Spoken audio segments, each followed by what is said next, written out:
Shalom, selamat pagi Bapak Ibu semua.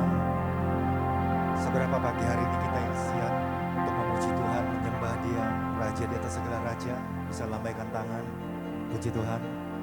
Dan pagi hari ini bersama-sama juga kita akan beribadah di dalam perjamuan kudus. Saya percaya kita semua telah menyiapkan hati saat kita datang ke hadapan Tuhan. Mari kita sama-sama bersehati untuk menyembah Dia, menaikkan syukur buat segala kebaikan Tuhan.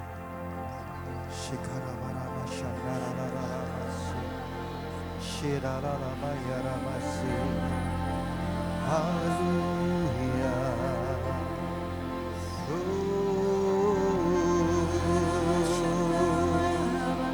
Haleluya. Kami bersyukur padamu Tuhan. Terima kasih buat anugerah-Mu. Terima kasih buat kasih setia-Mu. Haleluya.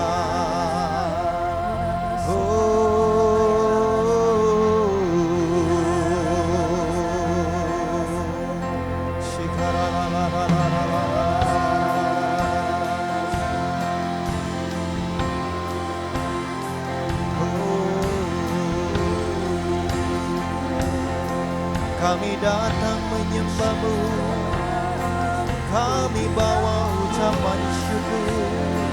Haleluya.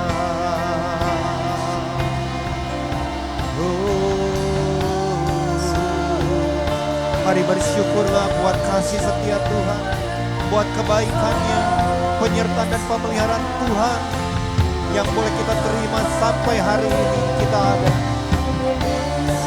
Sebab Kau yang layak disembah, Kau yang layak dipuji. Haleluya.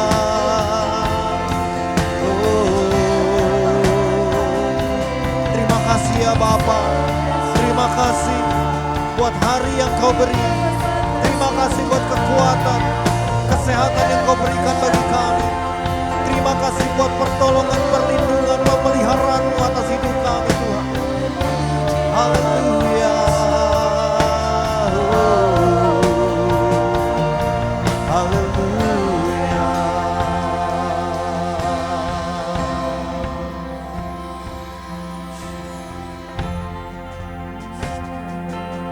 Kami angkat segala pujian hanya bagi Engkau Tuhan. Sebab Engkau yang layak disembah, Engkau yang layak ditinggikan. Pencipta hidupku, pelihara jiwaku, Kau layak terima segala pujian, ku naikkan syukurku. Kau pemilik hidupku, dalam kasih setia-Mu Yesusku. Kau layak terima segala pujian, ku naikkan sembahku.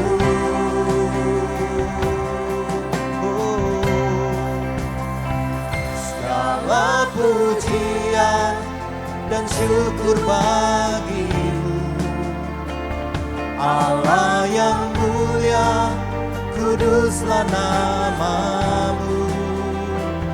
Kaulah yang awal, yang akhir dari segalanya.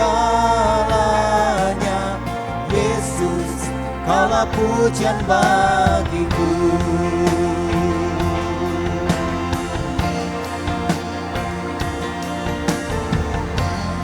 Haleluya. Kau pencipta hidupku, pelihara jiwaku. Kau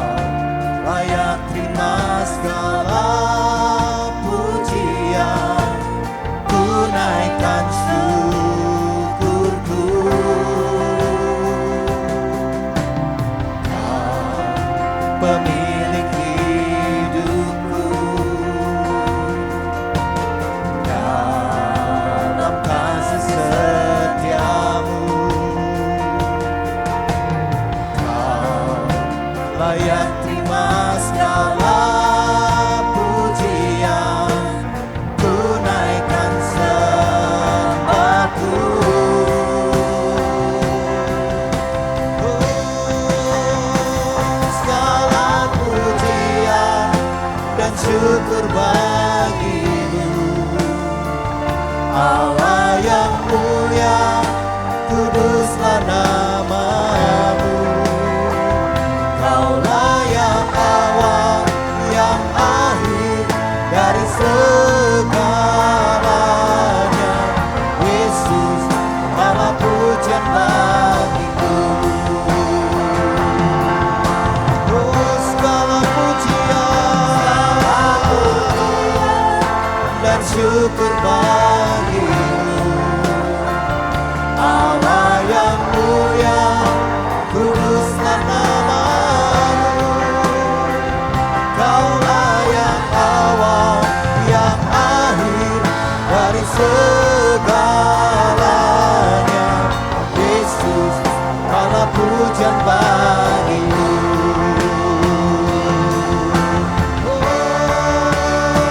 Segala pujian dan syukur bagimu, Allah yang mulia, kuduslah namamu.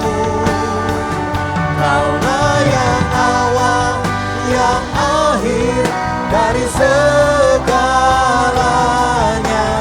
Yesus, malah pujian bagimu.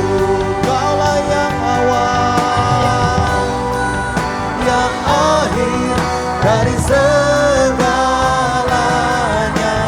Yesus, malah pujian bagiku. Kaulah yang awal, yang akhir dari segalanya. Yesus, malah pujian bagiku.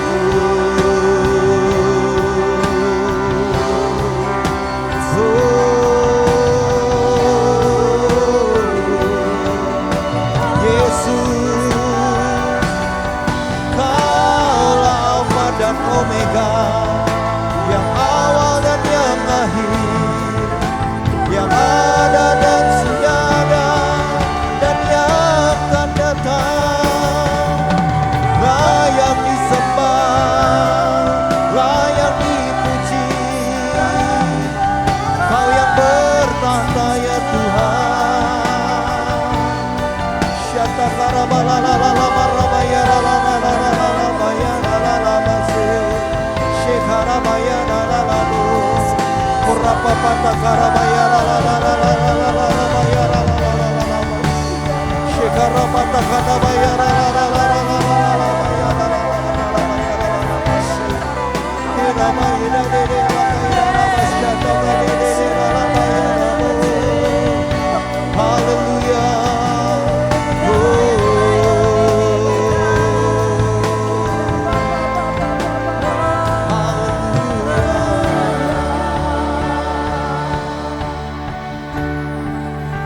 Engkau yang bertahta atas pujian kami ya Tuhan Yesus.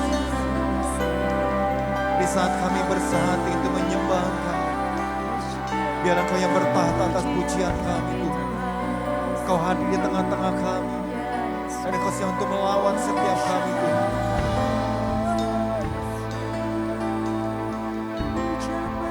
Apapun masalah pergumulan yang kami hadapi, tantangan yang tidak mudah, satu hal yang kami tahu, kami hanya mau mengandalkan Engkau sebagai kekuatan kami. Kami mau hidup di dalam Engkau Tuhan. Terima kasih Yesus. Terima kasih buat kehadiran-Mu dalam hidup kami. Engkau yang telah menebus kami, Kau memilih kami, mengangkat kami. Terima kasih Tuhan.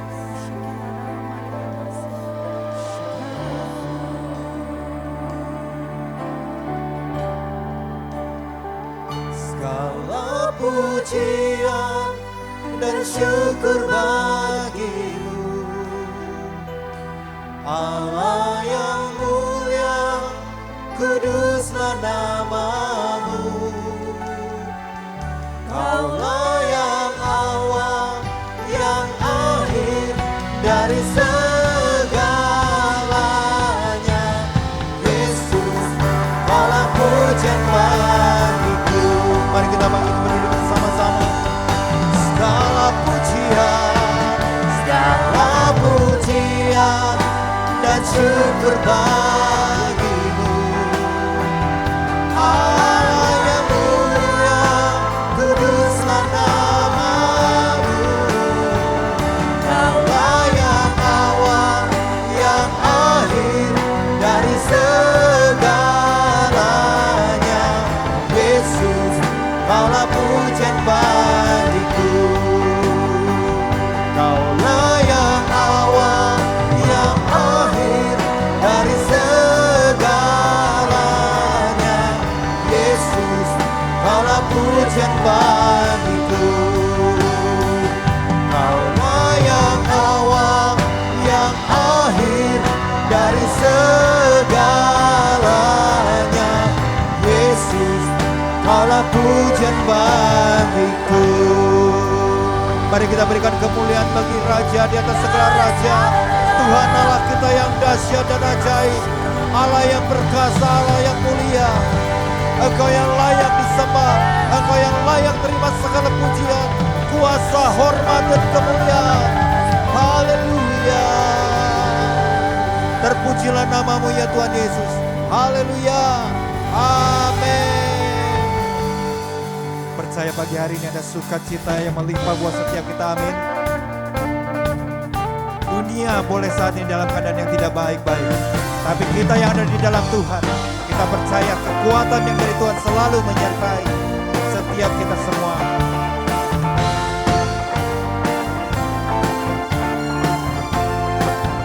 Bersama-sama kita akan katakan,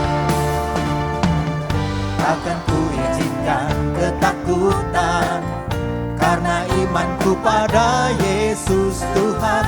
Tak ada alasan tawar hati, karena Yesus ada di sini. Ku percaya firman Tuhan sanggup menghidupkan dan berikan sukacita dalam Tuhan melimpah, melimpah.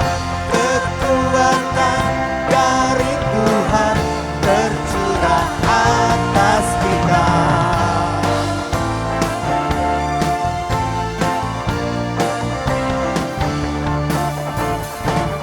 Takkan ku izinkan ketakutan, karena imanku pada Yesus Tuhan.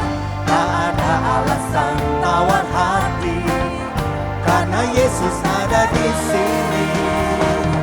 Ku percaya firman Tuhan sanggup menghidupkan dan berikan sukacita dalam Tuhan melimpah, melimpah.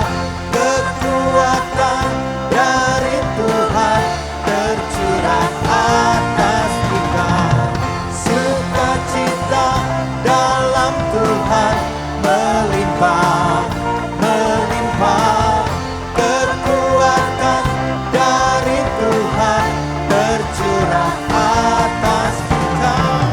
Sukacita dalam Tuhan melimpah, melimpah.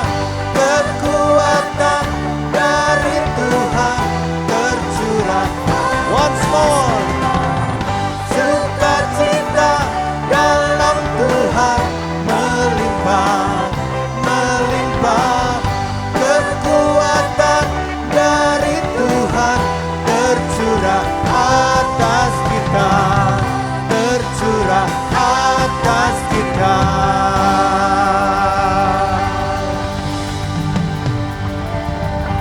Yang percaya sukacita yang dari Tuhan tercurah bagi setiap kita bisa berikan senyum kanan kiri sambil memberikan salam. Haleluya. Kita mau sekali lagi bersukacita di hadapan Tuhan. Amin. Bernyanyi bagi Tuhan.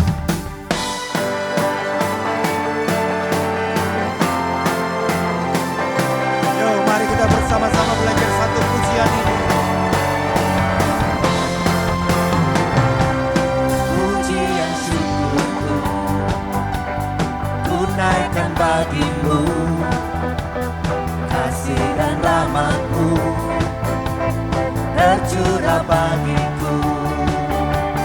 Hidup bersama-Mu, ikut kehendak-Mu, tinggalkan masa lalu. Kasih-Mu yang terbesar, kasih-Mu segalanya, janji-Mu yang sempurna. Oh, Kaulah sukacitaku, bersuka dalam-Mu, Yesus Kau kekuatanku. Aman di dalam-Mu, menara perlindunganku. Menari bagi-Mu, Yesus Kau sukacitaku. Mulialah nama-Mu, oh Yesusku.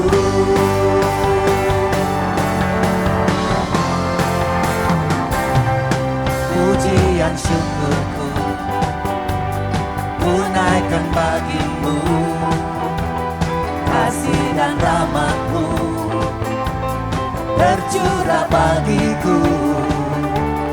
Hidup bersama-Mu, ikut kehendak-Mu,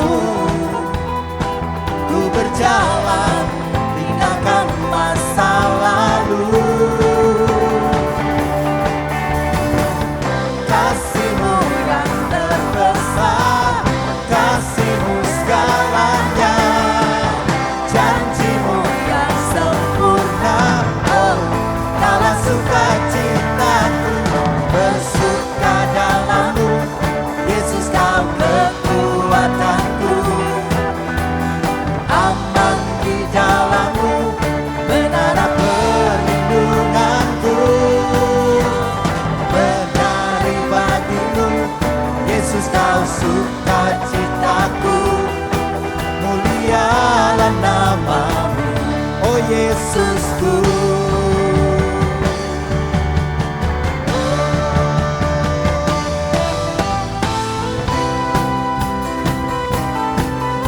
Engkaulah sukacita bagi kami Tuhan. Kekuatan kami hanya ada di dalam Engkau.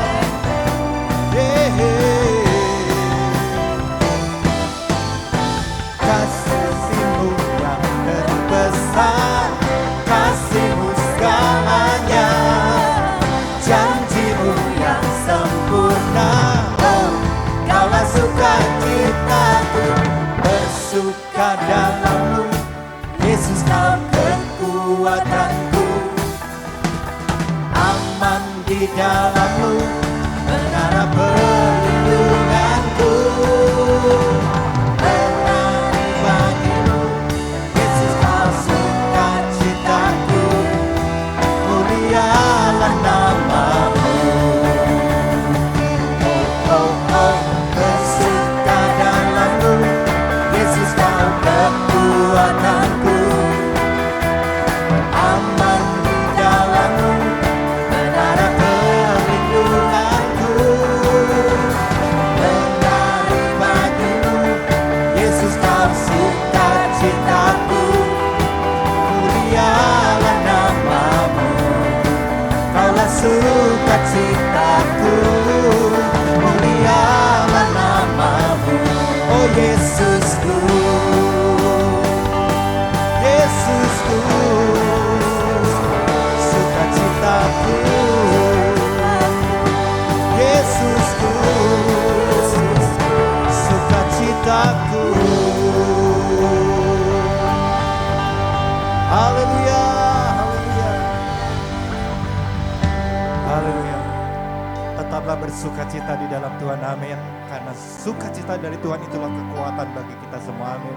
Haleluya, silakan duduk Bapak Ibu.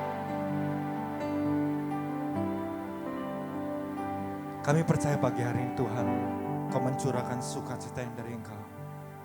Di tengah-tengah keadaan yang kami hadapi tidaklah mudah. Tapi kami tahu, sukacita yang dari Engkau adalah sukacita yang kekal, yang abadi, yang tidak dapat dibeli oleh harta kekayaan kami. Karena yang kami berserah penuh kepada Engkau Tuhan.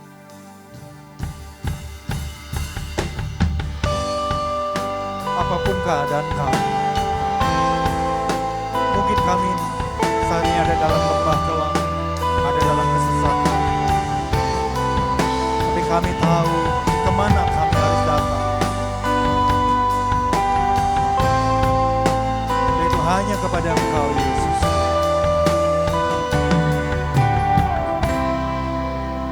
Dalam sesak ku mencari wajah-Mu, bersujud menyembah-Mu.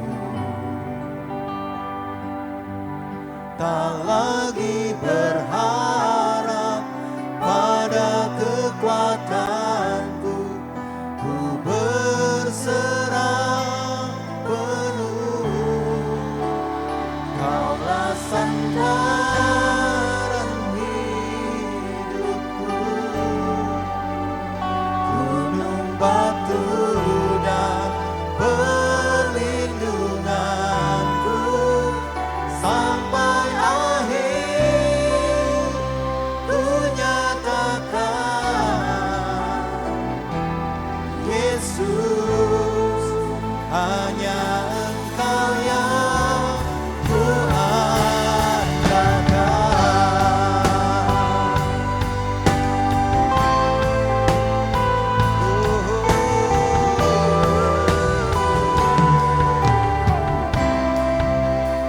dalam sesak ku mencari wajah-Mu, bersujud menyembah-Mu. Tak lagi berharap pada kekuatanku, ku berserah penuh. Kaulah sandaran hidupku, gunung batu dan perlindunganku, sampai akhir ku nyatakan, Yesus, hanya Yesus. Kaulah sandaran hidupku, gunung batu perlindunganku, sampai akhir ku nyatakan, Yesus, hanya Engkau yang ku andalkan.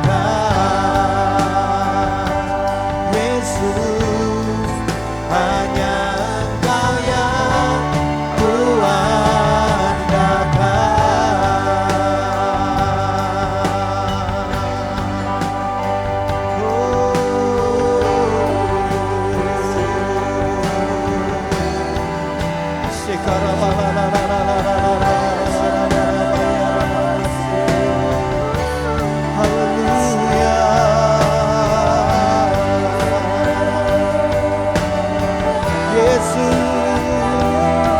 Kaulah sandaran hidup kami, Kaulah yang kami andalkan, tiada yang lain, sebab tiada Allah yang seperti-Mu.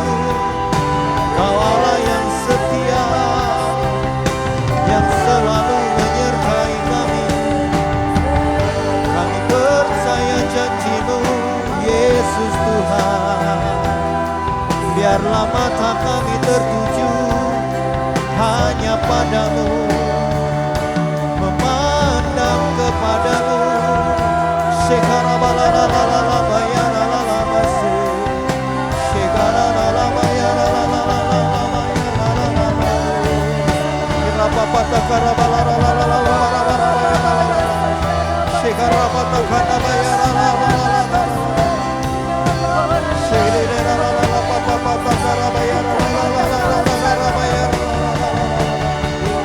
Engkau kekuatan kami ya Tuhan Yesus, Engkaulah pengharapan kami, sumber pertolongan kami, sumber jawaban kami. Sebab di dalam Kau selalu ada kepastian, di dalam Engkau selalu ada jaminan.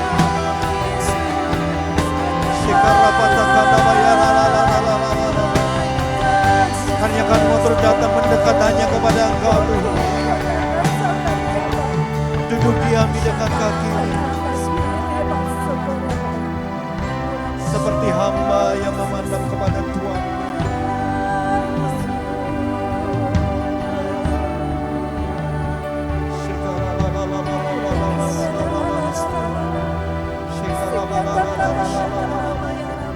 Mari pribadi lepas pribadi menyembah kepada Tuhan.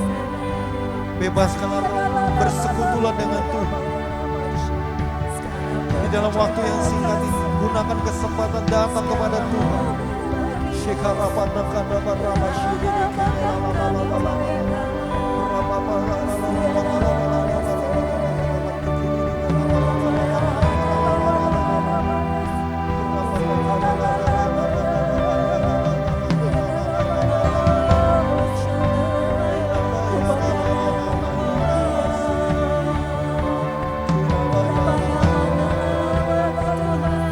Kalau gunung batu kami,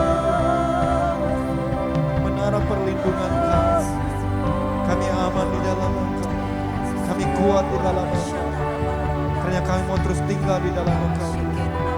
Terima kasih Yesus, terima kasih Yesus.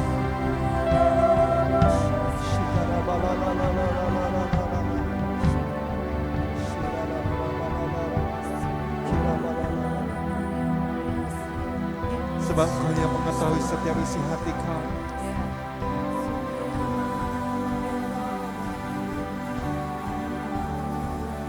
Kami hanya mau berharap kepadamu Tuhan. Terima kasih Yesus. Terima kasih.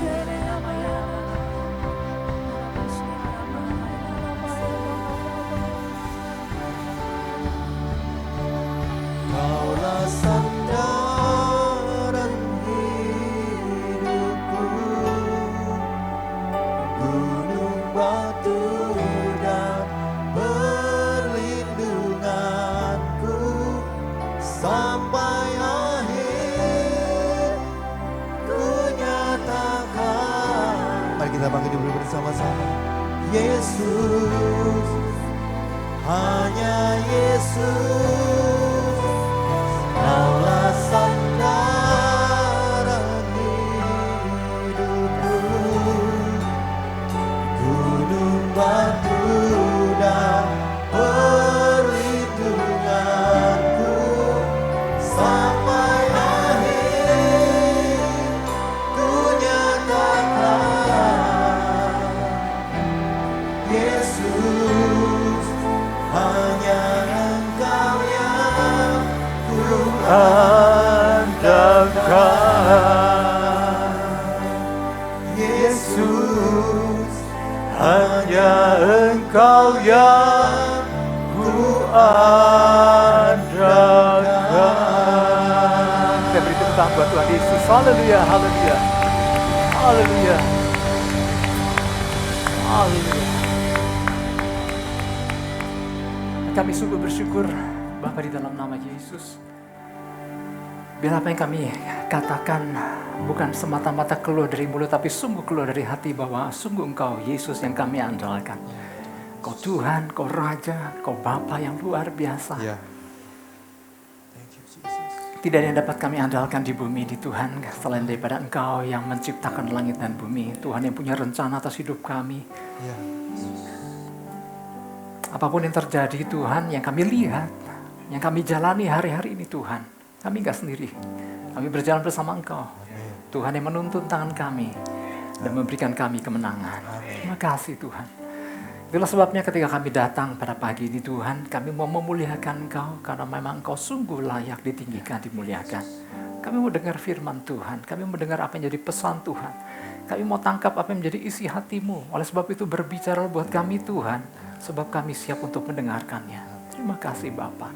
Segala pujian dan hormat hanya bagi-Mu saja. Setiap kita Bapak Ibu Saudara yang siap dengar firman Tuhan, sama-sama kita katakan amin. Kita beri tepuk tangan buat Tuhan Yesus. Haleluya, haleluya. Silakan duduk Bapak Ibu Saudara. Shalom. Gimana kabarnya Bapak Ibu Saudara? Luar biasa, puji Tuhan. Saya melihat wajah-wajah yang segar. Habis liburan. Enggak ya. Enggak semua liburan Bapak Ibu Saudara. Oke, sebagian daripada kita memang liburan. Pesan Tuhan buat kita semua, saya Bapak Ibu Saudara, pagi ini adalah gini. Jangan melihat dengan mata yang salah. Apa yang dimaksud dengan jangan melihat dengan mata yang salah? Nanti saya akan jelaskan apa yang dimaksud dengan melihat dengan mata yang salah. Mari sama-sama baca dulu 2 ayat ya, yang menjadi dasar pesan Tuhan buat kita. Matius pasal yang ke-6 ayat 22 sampai 23. 2 ayat ini mari kita baca bersama-sama. Sudah terpampang di depan. 1, 2, 3. Mata adalah pelita tubuh. Jika matamu baik, teranglah seluruh tubuhmu. Jika matamu jahat, gelaplah seluruh tubuhmu. Jadi jika terang yang ada padamu gelap, betapa gelapnya kegelapan itu. Bapak, Ibu, Saudara, nanti dijelaskan makna ayat ini. Ayat yang sering kita dengar, sering kita baca. Ya. Ini tentang mata ya. Jadi pesan Tuhan adalah hati-hati dengan tatapan yang salah. Setiap kita pasti setuju bahwa mata adalah salah satu panca indera yang penting, katakan amin. Bahkan boleh dikatakan, boleh nggak dibilang terpenting? Kan ada panca indera nih, ada 5. Ada mata yang melihat, telinga mendengar, kulit termasuk ya. Kulit yang dapat diraba, lidah yang dapat mengecap, hidung yang dapat mengendus. Nah, dari 5 ini mana yang paling penting? Ya, semua akan setuju ya mengatakan mata. Sebetulnya 5-5-nya penting. Tetapi kalau boleh milih Pak, daripada mesti buta, mendingan nggak bisa ngecap gitu kalau boleh milih gitu. Kadang-kadang ada orang kan diperhadapkan dengan pilihan. Nah, lebih memilih asal jangan mata deh gitu ya. Nggak apa-apa nggak bisa mengecap, meskipun nggak bisa mengecap juga sangat nggak enak ya. Saya Ibu Ripka masih mendoakan seseorang yang kehilangan syaraf pengecap gara-gara beberapa bulan yang lalu jatuh kehilangan. Lah, nggak bisa ngecap lagi, bukan karena COVID ya, tetapi karena gara-gara jatuh kena syaraf bagian pengecapnya. Sehingga ya itulah, makannya jadi tawar. Ya. Nah, dengan bantuan mata Bapak Ibu Saudara, kita bisa tahu kemana kita berjalan, kita bisa tahu kapan hari gelap, hari terang, pagi, malam. Ya. Wah, langit biru nih gitu ya, hari akan cerah, atau langit gelap, hari akan hujan. Jadi artinya dengan bantuan tatapan mata, pandangan mata kita dapat mengetahui apa yang terjadi. Ya. Bahkan orang buta sendiri. Ada orang buta yang masih bisa merasakan di tengah ketidakmampuan untuk melihat, tapi dia masih bisa merasakan, wah ini terang nih, siang nih kayaknya gitu. Atau gelap, wah jangan-jangan ini malam. Ya. Jadi ada orang buta yang masih bisa melihat di tengah ketidakmampuannya melihat, ada terang, ada sinar maupun tidak ada sinar. Itu yang disebut legally blind. Ya. Buta sih, tetapi masih bisa merasakan adanya sinar atau adanya terang dan gelap. Tetapi ada orang buta yang sama sekali mau hari siang, mau di tengah lampu yang begitu menyala di depan mata, tetap gelap aja gitu. Itu yang disebut totally blind. Ya. Nah, kita lebih dalam lagi tentang mata. Ya. Dengan mata, manusia bisa melihat hal yang baik dan yang tidak baik. Segala yang dilihat oleh mata segala yang dilihat oleh mata akan berpengaruh dalam seluruh kehidupan kita. Apa yang dilihat oleh mata akan berpengaruh kepada kehidupan spiritualitas kita. Nah, gara-gara mata nih, ini bisa berpengaruh pada kehidupan kita, bahkan kepada kerohanian kita, spiritualitas kita. Pilihannya gini, dari gara-gara mata memandang, kita atau seseorang akan bisa menjadi lebih kuat secara spiritualitas atau bisa menjadi lemah secara spiritualitas. Tergantung kepada hal apa mata itu diarahkan. Apabila mata terus disuguhkan pemandangan-pemandangan yang lemah, maka si pemilik mata lambat laun akan ikut lemah. Ya. Nah, Bapak Ibu Saudara, tadi kita baca 2 ayat tadi kan di dalam Matius 6 ayat 22 dan 23. Itu di dalam perikop apa sih? Itu adalah perikop di pasal-pasal khotbah Yesus di bukit. Konteksnya apa? Tentang mengumpulkan harta di bumi atau tentang mengumpulkan harta. Jadi ada pilihan mengumpulkan harta di bumi atau mengumpulkan harta di sorga. Jadi ayat tentang mata itu ditaruh di situ. Nah, maksudnya apa? Ini ada hubungannya gini. Karena di situ dikatakan, karena di mana hartamu berada, di situ hatimu berada. Ya. Jadi gini, mengumpulkan harta dengan pandangan mata yang salah, atau lebih memilih mengumpulkan harta di bumi dibandingkan dengan harta di surga, akan membuat hati menjadi salah. Jadi konteksnya lagi tentang hal mengumpulkan harta. Ya. Namun apabila mata kita terus melihat hal-hal yang dari Tuhan, seperti perlindungan Tuhan yang sempurna, kesetiaan Tuhan, maka kita akan semakin yakin bahwa Tuhan kita sanggup melakukan segala sesuatu dan rencananya ke depan tidak pernah gagal. Katakan amin. Apabila mata dibiarkan melihat tentang perkara-perkara Tuhan. Sehingga akibatnya gini, harta yang dikumpulkan pun menjadi nggak salah. Ya, bukan semata-mata mengumpulkan harta di bumi, tetapi yang terutama ada harta di sorga yang dikumpulkan, di mana ngengat dan karat tidak merusakkannya. Nah, konteks ayat tentang mata tadi adalah tentang hal mengumpulkan harta. Nah, Bapak Ibu Saudara, untuk menjelaskan ayat ini memang nggak mudah. Saya mau ajak, saya akan menjelaskan diambil dari Alkitab versi The Message. Ya, Alkitab versi The Message bilang begini. Ya, saya nggak usah bacakan bahasa Inggrisnya lah ya. Di terjemahan versi The Message bilang begini, mata Anda adalah jendela ke dalam tubuh Anda. Jika Anda membuka mata lebar-lebar karena rasa takjub dan percaya, tentu kepada Tuhan, maka tubuh Anda akan dipenuhi dengan terang atau cahaya. Jika Anda hidup dengan mata yang salah, karena keserakahan, kan tadi konteksnya tentang mengumpulkan harta.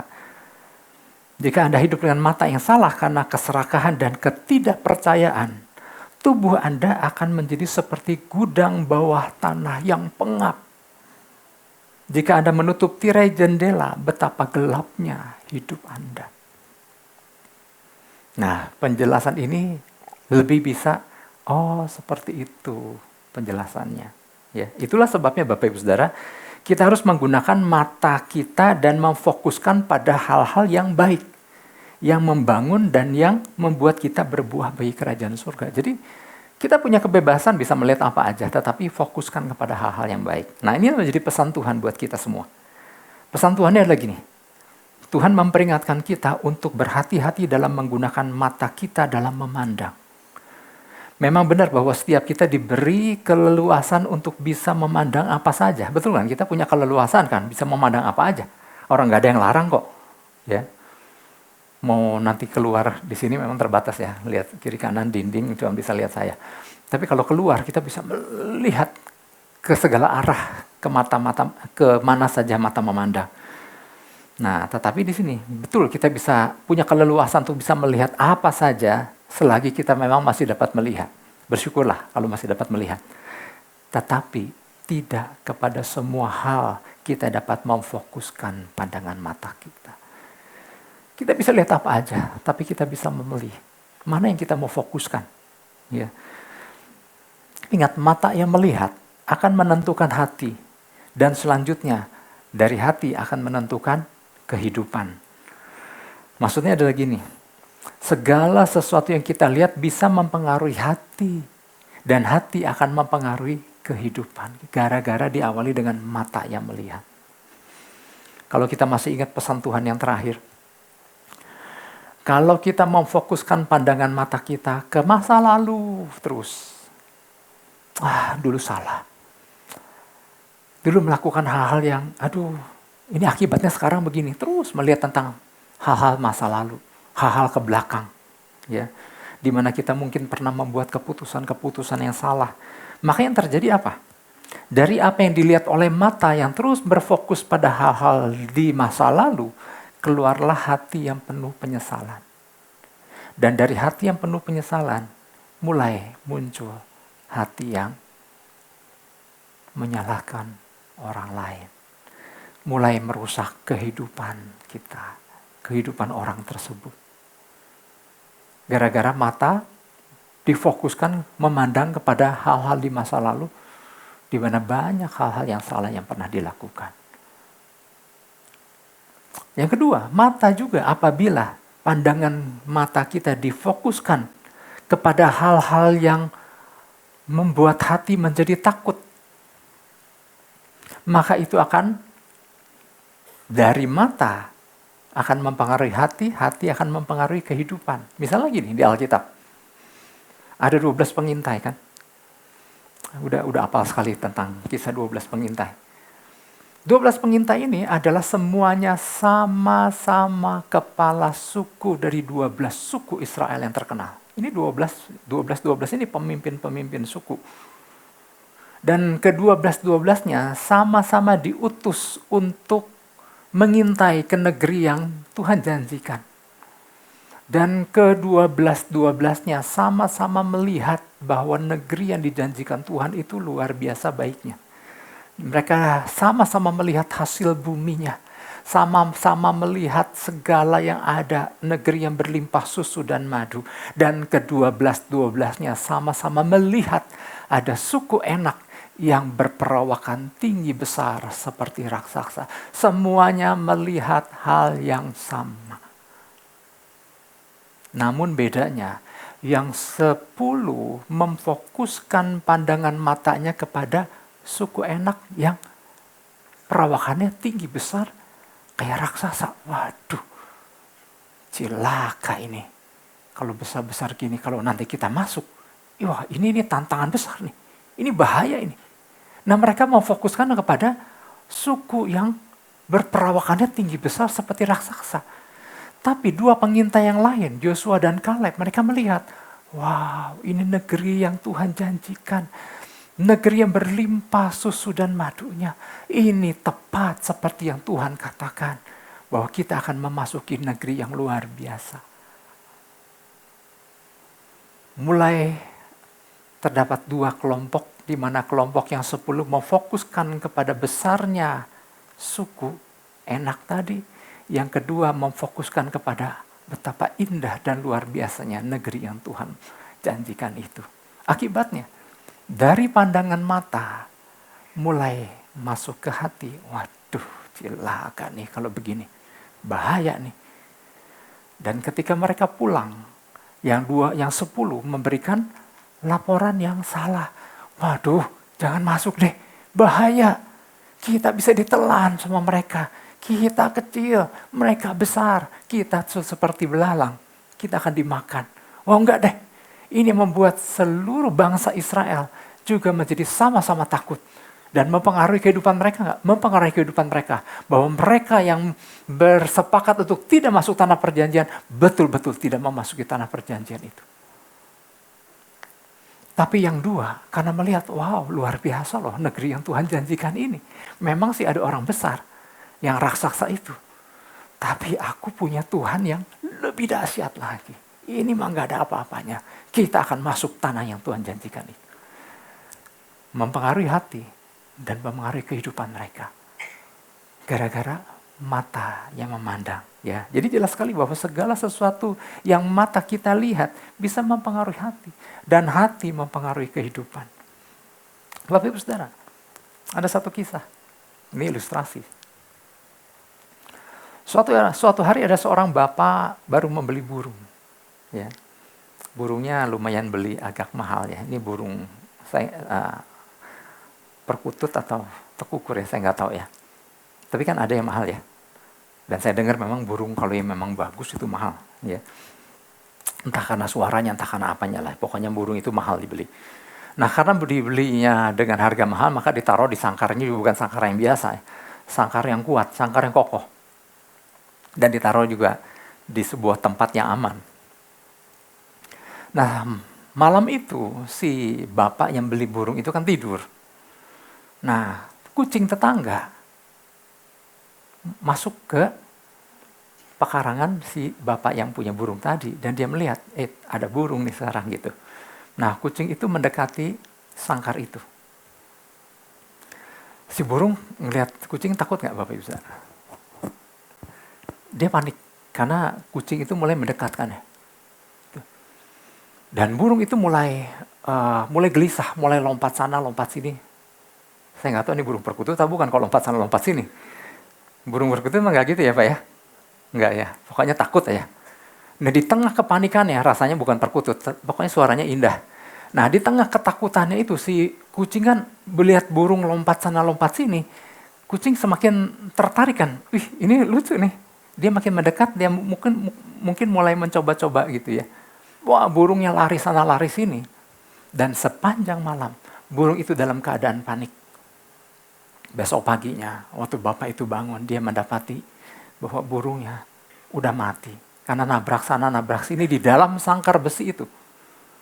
Dan akhirnya kecapean karena luka dan lain-lain maka matilah. Ya, si bapak itu melihat ya udah beli mahal kemarin. Sekarang mati dengan penuh luka gitu ya. Nah Bapak Ibu Saudara, burung perkutut atau burung tadi lah, jangan sebut perkutut. Nanti akhirnya kan pasti ada perdebatan kan. Enggak, perkutut mah gak gitu ya. Pokoknya si burung yang mahal tadi mati karena ketakutan. Ya. Kenapa ya ketakutan? Ia takut karena terus melihat kepada sosok si kucing yang mendekat. Kucing itu dianggap ancaman buat dirinya. Yang mana sebetulnya ia nggak perlu setakut itu. Karena apa? Si kucing itu nggak bisa menerkam si burung. Karena burung itu berada di dalam sangkar besi. Sangkar yang kokoh. Ya. Tapi hanya karena melihat si kucing. Maka burung itu dicekam oleh rasa takut. Lari sana, lari sini, terbang sana, terbang sini. Ya, tabrak sana, tabrak sini. Akhirnya menabrak sangkar berkali-kali. Akhirnya mati. Nah Bapak Ibu Saudara, dari ilustrasi ini kita bisa belajar bahwa mata itu mempengaruhi hati. Hati yang dicekam ketakutan akan mempengaruhi tindakan. Dan tindakan akan mempengaruhi kehidupan. Jadi melalui pesan ini Tuhan tekankan gini. Hati-hati dengan apa yang kita lihat, hati-hati dengan apa yang kita fokuskan. Karena pesan selanjutnya adalah bilang gini, hati-hati. Iblis bermain di situ. Si jahat akan ikut bermain di dalamnya. Ia akan turut bermain pada hal-hal yang hari-hari ini orang-orang banyak memfokuskan pandangannya. Ya, oleh sebab itu, nah kita akan masuk nih. Oleh sebab itu apa yang harus kita lakukan? Oleh kita sebagai orang-orang percaya agar tidak terkecoh dengan apa yang ada di depan mata atau lalu memfokuskan pandangan kepada hal tersebut ya. Apa yang harus kita lakukan? Yang pertama adalah gini. Jangan hanya menatap tanpa memegang apa yang Tuhan telah janjikan. Jangan hanya menatap tanpa memegang apa yang Tuhan telah janjikan. Bukankah Tuhan telah berjanji kepada setiap kita? Bukankah Tuhan telah memberikan visinya buat saya Bapak Ibu Saudara? Yang masih pegang visi Tuhan katakan amin. Amin, luar biasa. Matius 6 ayat 22. Mata adalah pelita tubuh. Jika matamu baik, teranglah seluruh tubuhmu. Ya, tadi di Alkitab The Message saya katakan gini. Apabila mata Anda adalah jendela ke dalam tubuh Anda. Jika Anda membuka mata lebar-lebar karena rasa takjub dan percaya kepada Tuhan tentunya, tubuh Anda akan dipenuhi dengan terang. Artinya gini Bapak Ibu Saudara, apabila mau membuka mata untuk melihat, pastikan membukanya dengan hati yang tidak kosong. Pastikan kita melihat apapun, kita diberi kebebasan untuk lihat apapun. Tapi hati-hati dalam memfokuskan mata. Kalau kita nggak menyertai hati yang disertai dengan rasa kagum sama Tuhan. Kalau tidak disertai hati yang pegang janji Tuhan. Kalau tidak disertai dengan hati yang pegang perkataan Tuhan. Hari ini banyak hal yang menarik perhatian mata kita. Kedua mengintai itu Bapak Ibu Saudara. Joshua dan Kaleb juga melihat bahwa penduduk Enak itu, suku Enak itu memang tinggi besar. Dan dia nggak bilang, enggak, kecil kok, enggak. Memang dia lihat besar kok. Ya. Mereka nggak menyangkal bahwa suku-suku itu adalah orang-orang yang seperti raksasa. Tapi mereka melihat ada yang lebih dahsyat. Jadi mereka bisa melihat hal yang sama yang dilihat 10 pengintai. Tapi bedanya 10 pengintai melihat dengan rasa takut tanpa ada kekaguman kepada Tuhan. Tetapi yang 2 pengintai sama-sama melihat suku Enak, disertai dengan hati yang memiliki rasa kagum dan percaya bahwa bukankah Tuhan berjanji akan membawa kita masuk ke negeri yang Tuhan janjikan. Jadi perkara ukurannya besar, itu mah Tuhanku lebih dahsyat gitu ya. Nah, jadi boleh memfokuskan tapi jangan tanpa pegang janji Tuhan ya. Sebenarnya Bapak Ibu Saudara, kembali ke soal burung tadi nih ya, soal burung. Kalau burung itu tidak berfokus pada kucing, dan dia berfokus pada kuatnya sangkar, kira-kira akan mati ketakutan nggak itu burung? Enggak kan mestinya. Dia bilang gini, kucing, engkau boleh dekat, engkau boleh, kucing mengeong ya, engkau boleh mengeong ya, engkau boleh menakut-nakuti aku. Tapi fokusku adalah kepada sangkar yang ada di sekeliling aku. Ini sangkar kuat loh kucing. Engkau nggak bisa apa-apa. Mungkin si burung agak sedikit meledek kepada si kucing. Karena kucing, kamu boleh dekat tapi engkau tidak bisa menyentuh aku. Beda kalau fokusnya kepada kuatnya si sangkar. Tetapi sayangnya fokus si burung terhadap besarnya si kucing. Waduh, ini kucing bakal menelan aku nih. Matilah aku. Akibatnya mati beneran, ya, lari panik, terbang sana sini, mati sendiri. Ya. Akibat apa? Salah berfokus. Ini bisa berbicara buat kita orang percaya. Hari-hari banyak hal yang mungkin bisa membuat orang menjadi takut. Kalau kita berfokus pada hal-hal yang membuat menjadi takut dan tanpa disertai oleh perkataan Tuhan, maka kayak burung itulah, jangan sampai kayak begitu ya. Bisa-bisa kayak begitu, ya. Nah Bapak Ibu Saudara, di Alkitab ada satu kisah. Di Kejadian 15 ayat 1. Ini kejadian tentang, di kitab Kejadian ini tentang Abraham. Sebenarnya Tuhan udah berjanji, Kejadian 15 ayat 1. Padahal Tuhan udah berjanji sama Abraham. Bahwa melalui Abraham akan lahir keturunan. Tuhan telah berjanji akan membuat Abraham dan keturunannya menjadi bangsa yang besar. Ya. Waktu berjalan sekian lama, dan Abraham dan Sarai merasa bahwa mana ya apa yang Tuhan janjikan kayaknya nggak digenapi. Ya, salah kali Tuhan. Kayaknya mah nggak gitu maksudnya ya. Kemudian Tuhan perlu menguatkan kembali kepada Abraham. Nah, makanya Kejadian 15 ini ayat 1 saya bacakan. Kemudian datanglah firman Tuhan kepada Abram dalam suatu penglihatan. Janganlah takut Abram, akulah perisaimu, upahmu akan sangat besar. Jadi Tuhan berbicara kepada Abram jangan takut. Tuhan tahu kegentaran yang ada di dalam hati Abram. Karena di ayat keduanya, Abram punya kekhawatiran bahwa Tuhan menjanjikan keturunan kepada aku. Tapi rasanya sih gini, ya Tuhan Allah, apakah yang engkau berikan kepadaku karena aku akan meninggal dengan tidak mempunyai anak. Dan yang akan mewarisi rumahku ialah Eliezer. Orang Damsik itu. Siapa Eliezer? Adalah pegawainya Abraham. Sampai Abraham gak yakin bahwa dia, apa yang Tuhan janjikan akan tergenapi dalam kehidupannya. Dan dia merasa, ini pasti akan jatuh ke Eliezer. Dan dia pikir, ya udahlah kalau memang harus jatuh ke Eliezer. Tuhan harus meyakinkan kembali Abraham, tidak. Yang menjadi keturunanmu adalah anak yang lahir dari kandungan istrimu.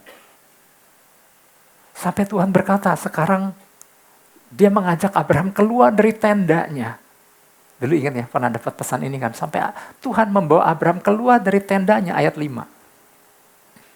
Dan apa yang Tuhan suruh kepada Abraham? Lalu Tuhan membawa Abraham keluar serta berfirman, coba lihat. Nah, Abraham, lihat ke langit. Hitunglah bintang-bintang jika engkau dapat menghitungnya. Maka firman-Nya kepadanya, demikianlah banyaknya nanti keturunanmu. Sampai Tuhan mengajak Abraham keluar dan lihat bintang di langit. Kira-kira Abraham bisa hitung enggak? Enggak ya, susah ngitung bintang di langit ya. Saking banyaknya. Dan Tuhan bilang, sebanyak itulah keturunanmu. Di situ Abraham kembali dikuatkan setelah dia melihat apa yang Tuhan bilang, arahkan pandanganmu ke bintang-bintang itu. Sebanyak itulah keturunanmu. Dan Abraham percaya dan itu diperhitungkan sebagai kebenaran. Nah, Bapak Ibu Saudara, apa yang membuat Abraham sempat takut? Padahal kan Tuhan bicara sendiri kepada Abraham. Janji Tuhan kepada Abraham kan dahsyat. Abraham, keluarlah dari rumahmu, dari sanak saudaramu, dan dari rumah bapamu, dan pergi ke tempat yang kutujukan kemudian. Aku akan membuat engkau menjadi bangsa yang besar. Aku akan memberkati engkau dan menjadikan engkau berkat. Itu di Kejadian 12. Artinya Tuhan menjanjikan perkara dahsyat. Keturunan Abraham akan menjadi keturunan yang besar. Nah, sekarang pertanyaan ini, apa yang bikin Abraham kok bisa di pasal ke-15 dia sanksi? Dia akan mewariskan kepada Eliezer. Apa yang membuat Abraham sanksi, Bapak Ibu Saudara? Karena gini, Abraham lebih berfokus, lebih mengarahkan matanya kepada dirinya. Waktu dia melihat dirinya, Abraham, udah tua. Dari pandangan mata akan mempengaruhi hati dan akan memberi hati akan mempengaruhi kehidupan. Waktu Abraham memfokuskan kepada pandangan terhadap dirinya, benar. Udah umur segini mana mungkin bisa punya anak. Udah tua. Kemudian Abraham melihat istrinya di sebelah, ini gitu ya. Udah mati hayat, udah kan beda lumayan ya. Beda berapa tahun? Pokoknya udah tua lah, dua-duanya udah tua. Beda 10 tahunan lah. Dia lihat, nggak mungkin bisa punya anak. Dan Abraham melihat bahwa banyak ketidakmungkinan melihat kondisinya, kemampuannya, atau apapun. Ya, sehingga dia berkesimpulan, maka aku nggak akan pernah bisa punya anak. Karena apa? Dia memfokuskan pandangannya kepada dirinya yang dia lihat lemah. Tuhan bilang, Abraham jangan fokus ke situ. Lihat ke langit, tuh jumlahnya banyak. Seperti itulah keturunanmu dan anak yang lahir itu dari istrimu, kandungan istrimu. Sampai Tuhan memberikan jaminan, akulah perisaimu, jangan takut. Dan kira-kira tergenapi nggak apa yang Tuhan janjikan ini, Bapak Ibu Saudara? Tergenapi, ya, hampir-hampir tidak tergenapi. Ketika Abraham salah berfokus, maka yang ada adalah ketakutan. Tapi waktu dia kembali mengarahkan pandangannya kepada apa yang Tuhan tujukan, lihat sebanyak itulah keturunanmu. Maka kembali Abraham hatinya percaya. Dan itu mempengaruhi kehidupannya. Dan pada waktu yang ditetapkan Tuhan, maka Sarah mengandung dan melahirkan anak. Ya. Jadi hidup ini sangat dipengaruhi oleh segala sesuatu yang kita lihat dan apa yang menjadi fokus kita. Nah, sehari-hari ini Bapak Ibu Saudara, apa yang Bapak Ibu Saudara fokuskan? Wah, Pak, ngeri Pak, gitu ya. Nah, kalau memfokuskan diri kepada hal seperti itu tanpa berpegang pada janji Tuhan, maka itu akan menguasai hati ketakutan itu dan otomatis akan mempengaruhi kehidupan. Nah, jadi artinya gini Bapak Ibu Saudara, hidup ini sangat dipengaruhi dengan apa yang kita lihat, apa yang kita selama ini fokuskan. Itu yang pertama. Ya. Jangan hanya menatap tanpa memegang apa yang Tuhan telah janjikan. Makanya yang Tuhan janjikan jangan sampai lupa. Ya. Tuhan memberikan visinya untuk kita di tahun ini. Tuhan berikan pesannya minggu demi minggu. Siapa masih ingat pesan Tuhan yang terakhir kemarin? Apa? Wah, luar biasa ya. 2 orang kayaknya. Oke, saya berharap kita semua mengikuti pesan demi pesan Tuhan. Ya, karena mungkin Bapak Ibu Saudara nggak ada kesempatan untuk hadir, tapi kan bisa diikuti lewat tayangan-tayangan di YouTube, ya, pengkhotbah dari kita. Oke, itu yang pertama. Yang kedua, jangan menjauhkan diri dari persekutuan dengan Tuhan. Nah, ini dia. Jangan menjauhkan diri dari persekutuan dengan Tuhan. Yuk menjauhkan diri dari persekutuan dengan Tuhan, lemahlah. Karena apa? Waktu kita jauh dari Tuhan, melihat pemandangan-pemandangan yang mungkin menakutkan, Yaitu seperti 10 pengintai itu. Ya. Matius 6 ayat 23. Matius 6 ayat 23 bilang begini. Jika matamu jahat, gelaplah seluruh tubuhmu. Oke, sampai di situ. Saya ulang lagi yang ada di terjemahan The Message. Jika Anda hidup dengan mata yang salah, karena keserakahan dan karena ketidakpercayaan, artinya jauh dari janji Tuhan, jauh dari perkataan Tuhan, tubuh Anda akan menjadi seperti gudang bawah tanah yang pengap. Udah nggak menjadi produktif lagi. Nggak menjadi apa-apa di situ. Gara-gara apa?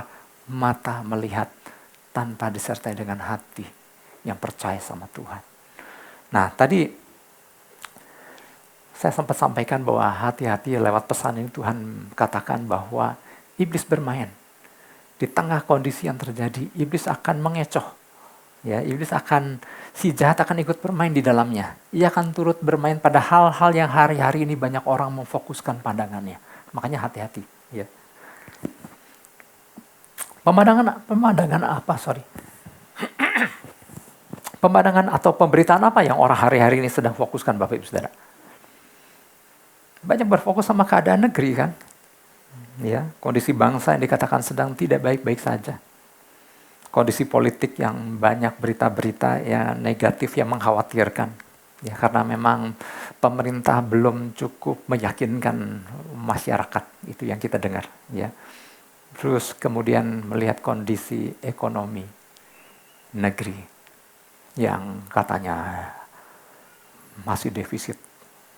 Jadi APBN yang udah dirancang begitu sampai di bulan yang ketiga ternyata didapati defisit sekian puluh triliun. Kemudian buat orang-orang yang melakukan ekspor ke Amerika, kita baru dengar bahwa Presiden Trump, Presiden Amerika Serikat baru menetapkan tarif untuk negara-negara yang mau mengekspor barangnya masuk ke Amerika. Buat Indonesia dikenakan berapa persen? 32%. Dari China untuk masuk Amerika 67%. Kira-kira bisa bersaing nggak dengan produk domestik Amerika? Sulit. Ya, artinya mendengar berita-berita seperti itu rasanya, wah, rasanya hari-hari ke depan. Nah, kalau melihat berita atau memfokuskan pandangan kita pada hal itu tanpa berpegang pada janji Tuhan, tanpa punya persekutuan dengan Tuhan, yang ada adalah ketakutan, yang adalah kepanikan, yang ada adalah hati mempengaruhi kehidupan. Jadi ke depan gimana tuh hidup kayak begini gitu ya. Akan ada banyak hal-hal seperti itu. Nah, strategi yang dilakukan si musuh atau si iblis yang digunakan, dia akan melakukan melalui bisikan, godaan, dan intimidasi. Pertama lewat yang halus dulu dong, bisikan dulu. Bujukan ya. Bisikan, godaan, intimidasi. Nah, Bapak Ibu Saudara, kejatuhan manusia ke dalam dosa diawali kan di Taman Eden itu, di mana si ular, mau bilang si ular atau si Hawa. Hawa memetik buah itu kan. Nah, sekarang pertanyaannya gini, apakah si ular itu menawan Hawa, menyandra Hawa, sehingga membuat Adam, aku tawan ini Hawa. Ular tuh pakai pisau, misalnya ya. Ular bagaimana bisa pegang pisau? Namanya ular membelit. Aku akan kencangkan belitanku, engkau harus petik itu buah. Apakah itu caranya? Enggak. Pakai apa? Bisikan. Hawa. Di sini dikatakan Tuhan Allah kan berfirman bahwa semua pohon ini buahnya boleh engkau makan kan?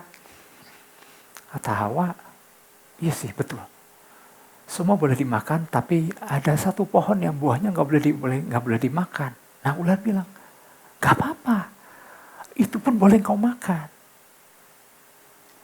Kalau kau makan, kau akan jadi sama seperti Allah. Ya gitu. Ya, coba. Maka Hawa memetik buah itu dan memakannya.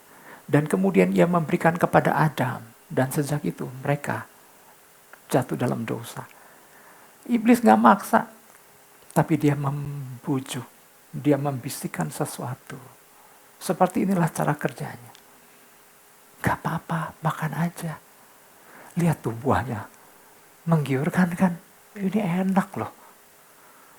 Pasti kan nggak boleh dimakan kan sama Allah, karena ini enak.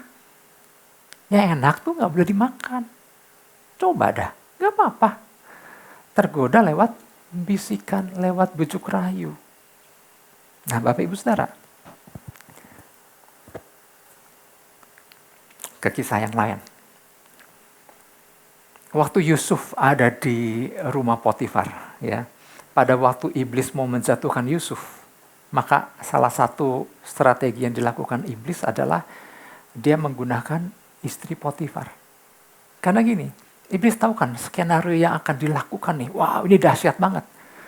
Kalau sampai Yusuf kemudian menjadi penguasa atas Mesir, maka dia bisa mengelola Mesir dengan luar biasa, maka satu bangsa pilihan Tuhan akan selamat.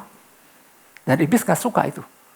Maka gimana caranya supaya Yusuf jangan sampai menjadi penguasa di Mesir, maka waktu Yusuf ada di rumah Potifar, ini mesti jatuh.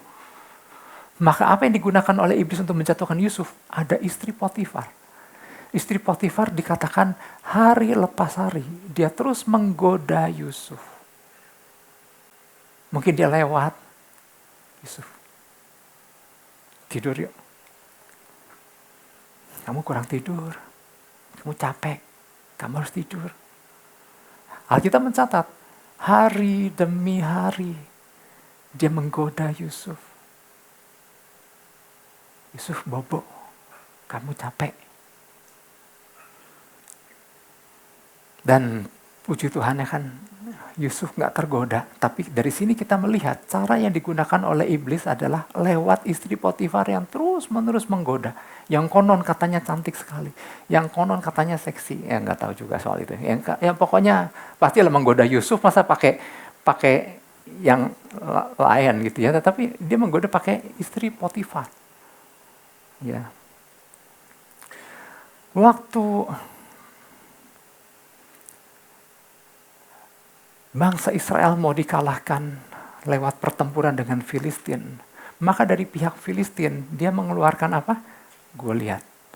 Goliat seorang yang tinggi besar, berpakaian lengkap, senjata perang. Apakah Goliat kemudian membabat itu semua pasukan Israel? Enggak kan. Apa yang dia lakukan? Melakukan intimidasi. Dan yang terjadi adalah bangsa Israel malah ketakutan. Di situ dikatakan ketika Saul dan segenap orang Israel mendengar perkataan orang Filistin itu, maka cemaslah hati mereka dan mereka sangat ketakutan. Jadi seperti itulah cara-cara yang digunakan oleh si musuh. Pakai bujukan, gak mempan, godaan gak mempan, sekarang pakai intimidatif. Ya. Dengan cara yang intimidatif, pakai cara-cara yang mengintimidasi maksudnya. Artinya gini, dibutuhkan hari-hari ini orang-orang percaya yang memiliki mentalitas yang seperti tadi Yusuf, seperti Daud. Yusuf pegang janji Tuhan, bahwa suatu hari dia akan didudukan. Semua orang akan sujud menyembah. Wow, berarti ada posisi penting yang Tuhan mau percayakan kepada Yusuf. Tuhan juga mau kita orang-orang percaya punya mentalitas seperti Daud. Ya. Pasukan Israel boleh ketakutan melihat sosok Goliat tadi, tetapi Daud bilang, siapa orang Filistin tidak bersunat itu? Dan dia datang kepada Saul yang adalah raja Israel. Tuanku, biarlah hamba yang hadapi itu orang Filistin. Engkau kan masih muda, engkau belum berpengalaman, tetapi orang Filistin itu sudah berpengalaman menjadi prajurit sejak masa kecilnya, sejak masa mudanya. Engkau gak bisa. Hambamu ini biasa menggembalakan kambing domba punya ayahku. Dan waktu aku menggembalakan kambing domba, kadang ada singa, ada beruang yang menyergap. Tapi waktu singa dan beruang itu datang, maka aku mengejar, aku menghajarnya, dan aku mengeluarkan domba yang ada di mulutnya itu. Tapi waktu singa dan beruang itu berbalik menyerang aku, maka aku pegang janggutnya, aku hajar, dan aku membunuhnya. Artinya, Daud punya pengalaman. Dari mana Daud bisa sejago itu? Ya, apakah Daud itu adalah seorang anak remaja super Ya, enggak. Daud tetap anak remaja biasa, Bapak Ibu Saudara. Namun pengalaman yang ia bangun bersama Tuhan, di mana ia benar-benar mengandalkan Tuhan pada saat dia takut, dan mengizinkan Tuhan untuk campur tangan di saat kesulitan, membuat Daud tenang menghadapinya. Selalu ada strategi dan kekuatan yang Tuhan berikan buat Daud. Itulah sebabnya Daud bisa menghadapi singa dan beruang. Karena dia punya persekutuan dengan Tuhan. Nah, Bapak Ibu Saudara, dari contoh-contoh tersebut kita dapat menyimpulkan bahwa apabila tidak memiliki persekutuan dengan Tuhan dan firman-Nya, ketika disuguhkan dengan pemandangan-pemandangan mulai dari yang menggiurkan tadi, lihat buah itu, ada yang menggoda terus, maupun yang intimidatif sekali seperti Goliat tadi, ya. Kalau nggak berpegang, kalau nggak punya persekutuan dengan Tuhan dan nggak berpegang pada janji dan firman-Nya, selesai. Apa yang dipandang mata, apa yang mata fokuskan, itu membuat hati. Mata takut, hati menjadi takut. Dan kemudian mengubah seluruh kehidupan menjadi hidup dalam ketakutan. Ya. Seperti itulah pesan yang Tuhan sampaikan. Awalnya iblis tampil sebagai sosok yang menggiurkan tadi, menggoda dan mengintimidasi. Seperti itulah. Mata jangan salah memandang. Kekalahan bangsa Israel di zaman Yosua waktu mencoba mengalahkan kota Ai. Mereka kan kalah kan bangsa Israel kan. Gara-gara ada satu orang di bangsa Israel yang memasukkan barang tumpasan. Nah ternyata setelah diselidiki tahulah bahwa ada yang bernama Akan. Ya, kalau Bapak Ibu Saudara mengikuti kisahnya. Ada Akan yang diam-diam mengambil barang-barang yang seharusnya ditumpas, tapi dia simpan di kemahnya.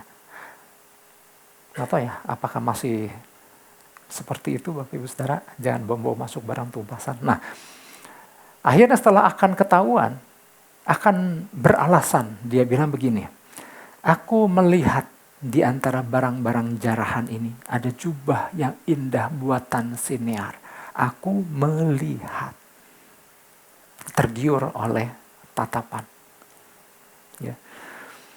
Kita hari-hari ini Bapak Ibu Saudara tidak bisa tidak melihat apapun. Kita punya mata bisa melihat apapun juga. Ya.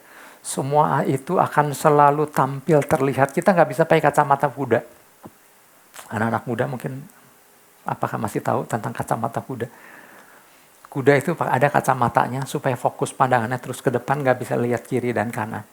Kita nggak bisa pakai kacamata kuda. Kita punya kebebasan untuk melihat. Ya, nggak ada satupun yang bisa menghalangi. Ya, semua itu kita dapat melihat apapun, semua yang mempesona di depan. Tapi ingat, sensornya harus ada, yaitu dari hati kita. Kalau hati ini punya sensor, punya janji Tuhan, punya perkataan Tuhan, maka kita nggak akan mudah memfokuskan. Betul, kita bisa melihat apa aja, tapi kita bisa nggak memfokuskan pandangan mata kita pada hal-hal yang menakutkan, yang nggak ada kepastian dan lain-lain itu. Ya. Miliki hati yang punya persekutuan dengan Tuhan yang akan membantu kita menyeleksi mana yang mesti kita lihat, mana yang mesti kita fokuskan. Ya. Buat anak-anak muda, ya bukan cuma anak muda aja sih, buat semua umur ya sebetulnya ya. Godaan hari-hari datang melalui 3 hal tadi. Bujukan atau bisikan, godaan, dan intimidasi. Terhadap apapun. Ya. Bukan cuma soal lawan jenis saja. Tapi kepada banyak hal. Ya. Narkoba, pornografi, ya. Kenikmatan dunia lah semuanya. Sesama jenis, hati-hati. Bukan cuma lawan jenisnya, sesama jenis. Kemewahan, kenikmatan dunia, dan lain-lain. Jangan fokuskan pandangan mata kita kepada hal tersebut. Nah kita bersyukur, oke saya akhiri dengan gini, kita bersyukur kalau Tuhan terus tuntun kita, katakan amin. Tuhan terus ingatkan kita melalui pesan demi pesan, ya. Tuhan kasih tahu akan hal-hal apa yang akan terjadi melalui pesannya. Jadi kalau nggak dikasih pesan ini, jangan sampai orang percaya berfokus pada hal yang salah, kemudian hati menjadi salah dan hidup akhirnya menjadi hidup yang salah. Tapi Tuhan udah kasih tahu dulu di depan. Jangan fokus, punya sensor, punya filter, yaitu dari hati yang berpegang pada janji Tuhan. Bagian kita adalah terus bangun persekutuan dengan Tuhan, yang mau katakan amin. Bagian kita adalah jalin persekutuan dengan keluarga, katakan amin. Amin, yang mulai pelan. Jalin persekutuan juga dengan sesama orang percaya. Ada komsel yang disediakan, ya. Nah, ikuti di mana waktu kita membahas apa yang menjadi pesan Tuhan, kita menjadi kuat kembali. Ya, pandangan mata itu luas, Bapak Ibu Saudara. Kita dapat melihat apapun yang berada di depan mata kita. Tapi pastikan dari hati yang penuh dengan janji Tuhan yang dahsyat. Yang setuju katakan amin. Sebentar kita beri tepuk tangan buat Tuhan Yesus. Kita bangkit berdiri sebentar, kita masuk dalam perjamuan kudus, kita berdoa terlebih dahulu. Bapa, di dalam nama Yesus, terima kasih Tuhan. Engkau Bapa yang luar biasa. Engkau yang selalu memberikan arahan tuntunan buat kami. Engkau tidak mau seorang pun daripada kami yang kemudian salah memberikan fokus dan akhirnya menjadi hati yang penuh dengan ketakutan. Dan itu yang akan mempengaruhi kehidupan. Oleh sebab itu kami mau fokus kepada Engkau, kepada apa yang Tuhan janjikan, kepada rancangan-rancangan-Mu yang dahsyat. Kami punya Tuhan yang jauh lebih dahsyat dari apapun juga. Kami punya Tuhan, yaitu Allah yang menciptakan langit dan bumi. Tuhan yang memberikan janji dan visi kepada kami di tempat ini. Ampuni kami Tuhan. Sekiranya seperti burung tadi, lebih melihat kepada besarnya kucing, taringnya kucing, daripada kuatnya sangkar. Ampuni kami. Mungkin ada dari antara kami yang takut melihat apa yang kami lihat di depan mata, tapi lupa melihat kepada Yesus Kristus yang dahsyat, yang hidup, yang luar biasa. Sebentar kami masuk dalam perjamuan kudus Tuhan. Kami harus mengikat persekutuan kami dengan Engkau dan dengan sesama. Terima kasih Bapa. Di dalam nama Yesus kami mengucap syukur. Kita sama-sama katakan amin. Sebentar kita masuk perjamuan kudus, mari kita juga berdamai dengan sesama. Di samping kiri kanan Bapak Ibu Saudara ada suami, ada istri. Ini kesempatan kita berdamai, tatap wajahnya, tatap matanya dengan hangat, dengan penuh kasih, dan sambil melotot. Sesama pengerja, saya sebagai gembala, saya juga minta maaf mungkin dari perkataan saya, tindakan saya mungkin menyinggung, melukai. Saya juga sebagai suami minta maaf sama istri, sama anak, sama rekan-rekan pengerja, para leaders. Oke, puji Tuhan, kita masuk dalam perjamuan kudus. Firman Tuhan katakan, lakukan perjamuan kudus ini untuk mengingat akan Dia. Ya. Ingat kepada rencananya yang dahsyat buat kita. Kalau kita ada hari ini sebagaimana kita orang percaya yang sudah dilahirkan baru dalam Kristus. Karena Tuhan pilih kita, bukan kita yang pilih Tuhan. Tuhan punya rencana dahsyat. Dalam kitabnya tertulis hari-hari akan dibentuk. Hari-hari kalau Tuhan yang merancangkan hidup kita, artinya hidup kita ada di dalam rancangan yang luar biasa. Nggak ada rancangan yang nggak ada rancangan yang biasa, nggak ada rancangan yang gagal. Semua rancangan yang luar biasa. Kita beri tepuk tangan buat Tuhan Yesus. Oh sorry ya, pada pegang ini nggak bisa ya. Saya belum megang soalnya. Oke, puji Tuhan. Pokoknya kita berfokus pada Tuhan, pada janjinya. Kita punya Yesus yang dahsyat. Oke, puji Tuhan. Mantap sekali ya. Nah, perjamuan kudus kayak gini seru nih Bapak Ibu Saudara, semangat nih ya. Oke, sebab apa yang telah ku teruskan kepadamu telah aku terima dari Tuhan. Ya, yaitu bahwa Tuhan Yesus pada malam waktu Ia diserahkan, Ia mengambil roti. Nah, kita angkat roti ini tinggi-tinggi. Dan sesudah itu Ia mengucap syukur atasnya, Ia memecah-mecahkannya dan berkata, inilah tubuhku yang diserahkan bagi kamu. Perbuatlah ini menjadi peringatan akan aku. Jemaat yang dikasih Tuhan, bukankah roti yang kita pecah-pecahkan adalah persekutuan dengan tubuh Kristus? Amin. Mari kita memakannya di dalam nama Yesus Kristus.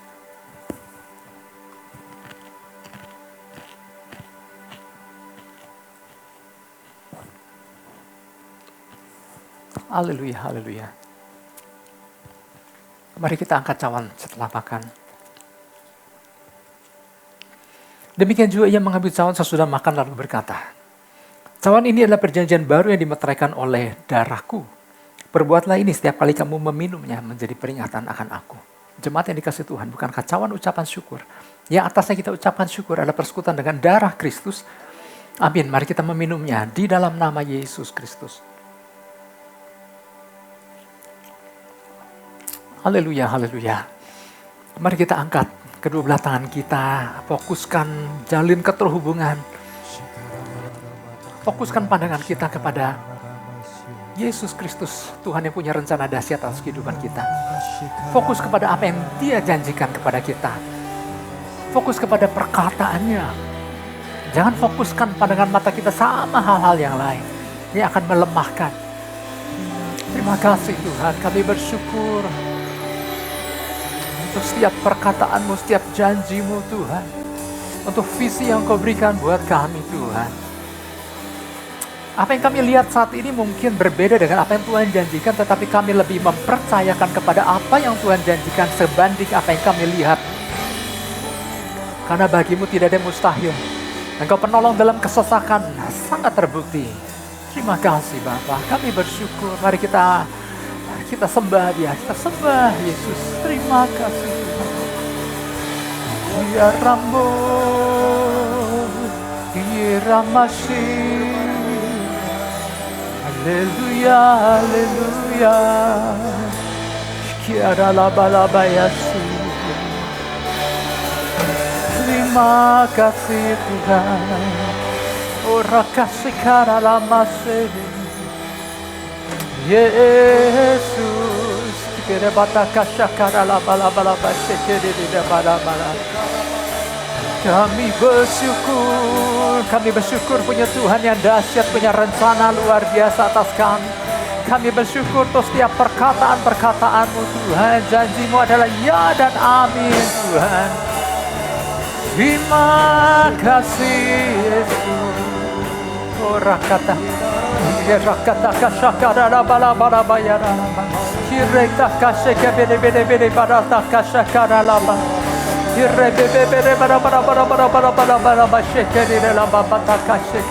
Firman Tuhan katakan di Mazmur 37, serahkan segala kekhawatiranmu kepada Tuhan karena Ia akan bertindak.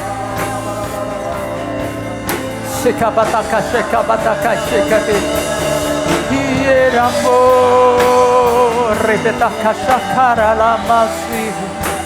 Haleluya, haleluya. Porque me se bete bere abase kabataka.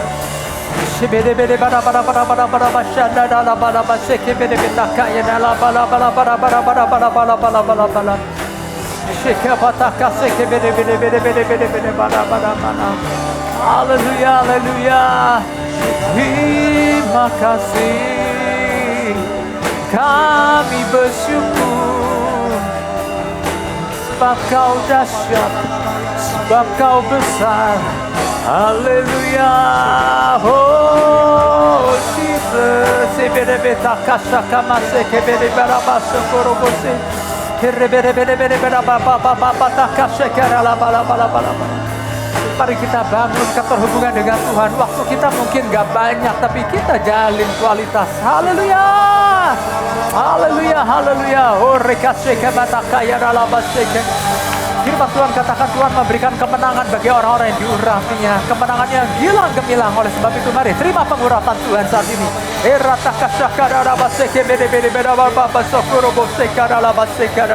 Mari siapkan bejana Tuhan, curahkan. Sebanyak sebesar yang kita siapkan, sebanyak itu yang Tuhan curahkan atas kita. Mari terima.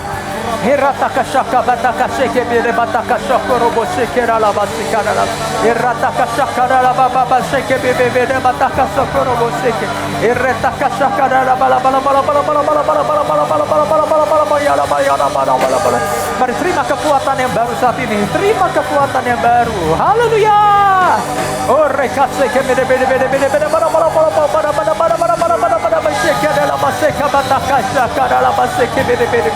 ada pengurapan yang baru, ada aliran-aliran air sejuk yang Tuhan curahkan dari surga. Haleluya.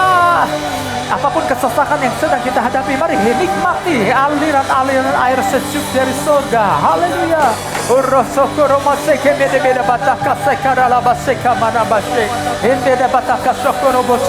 Terima pengurapannya, terima kekuatannya saat ini.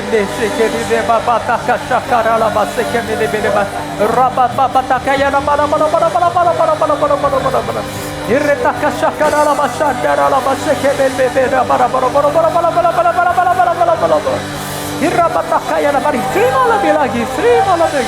Haleluya. rebase, herase kamase karala base kerela baso koro bose. Erata kara bara bara bara bara popo bara popo toko koro bose kemede base kerela. Erata kasha karala base karala base ke. Firman Tuhan katakan dia mencurahkan rohnya tanpa batas. Mari terima kepenuhan saat ini. Hereta kasih kebede bede bede bede bede berapa. Erasa karala base, henara baso korobo se karala basa. Erata kasha karala bas. Terima kasih Yesusku. Terima kasih Yesusku. Puji syukur hanya bagi Tuhanku. Terima kasih Yesusku, terima kasih Yesusku. Puji syukur hanya bagi Tuhanku. Katakan sekali lagi, terima kasih Tuhan. Terima kasih Yesusku, terima kasih Yesusku. Puji syukur hanya bagi Tuhanku. Terima kasih Yesusku, terima kasih Yesusku. Puji syukur hanya bagi Tuhanku. Puji syukur hanya bagi Tuhanku. Puji syukur hanya bagi Tuhanku.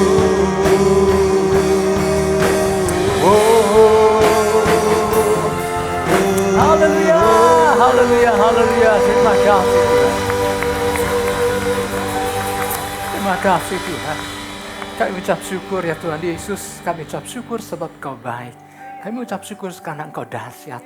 Karena rancangan-Mu luar biasa. Terima kasih Tuhan untuk setiap pesan yang Tuhan berikan buat kami. Firman yang disampaikan tidak kembali kepada-Mu sia-sia.